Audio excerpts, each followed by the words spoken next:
sud de Bruxelles, Uccle est une commune bien connue pour sa richesse. C'est dans ce quartier huppé que la famille Tshisekedi habite, derrière l'un de ses portails cachés des premiers regards. Le Congolais Jean-Pierre Mouteba vient ici pour la première fois de sa vie. À 65 ans, cet ancien salarié de la Gécamine, la gigantesque entreprise publique congolaise de gestion des mines, a décidé de poursuivre sa lutte contre la corruption en Belgique. Il a déposé plainte avec des ONG contre 9 membres de la famille du président de la RDC qui seraient co-auteurs et complices d'actes de corruption dans la région du Katanga. Chez nous en RDC, nous avons publié beaucoup de rapports sur cette question. Nous avons identifié les personnes qui sont en train de faire et où est-ce qu'ils le font, quels sont les biens qui sont détournés, quels sont les remblais et les gisements qui sont détournés, comment ils opèrent. Nous avons multiplié des rapports, nous avons rencontré les autorités sur place. Il y a même des ONG qui ont porté plainte auprès de la justice congolaise. Malheureusement, la justice n'a rien fait.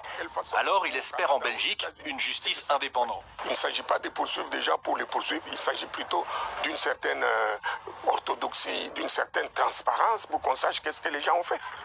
Il s'appuie sur les travaux préalables des ONG congolaises et sur la nationalité belge des accusés dont les noms sont réservés à la justice.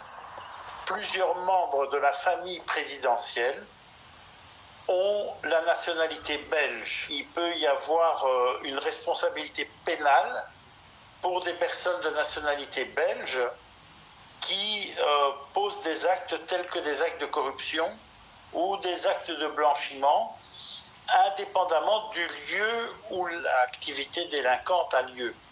Pour lui, cette corruption présumée toucherait directement aux richesses minières de RDC.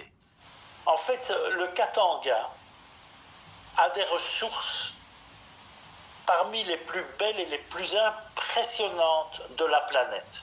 Aujourd'hui, Lubumbashi devrait être construite comme Dubaï, comme Doha.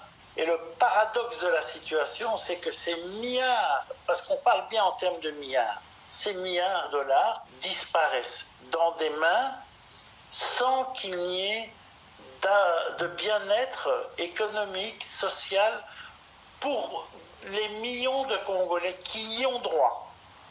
La famille Tshisekedi a réagi. Jacques, le frère cadet du président, a mandaté un ténor du barreau belge pour s'exprimer au nom de la famille.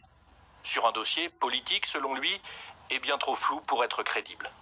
Je lis comme vous dans les médias que cette plainte mystérieuse concerne des personnes non nommées. Je lis que ça viserait la famille biologique de M. Tshisekedi ou la famille politique. Mais qui sont les personnes qui sont visées? Les plaignants ne nous le communiquent pas, en tous les cas dans la presse. Donc c'est un mystère assez précieux.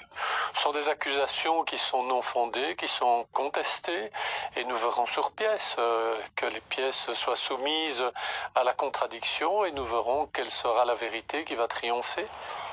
À Kinshasa, la direction juridique de l'UDPS, le parti au pouvoir, prend elle aussi fait et cause pour la famille du président. Nous trouvons la plainte très étrange parce qu'elle stigmatise un groupe d'individus par rapport à leur appartenance politique et ou à la famille biologique du chef de l'État. Ce n'est pas dans une démarche pareille qu'on pourrait rechercher la justice. La plainte serait étayée par 80 pages de documents. Elle a été déposée à la procureure fédérale belge Anne Fransen, qui doit décider ou non de donner suite juridique au dossier.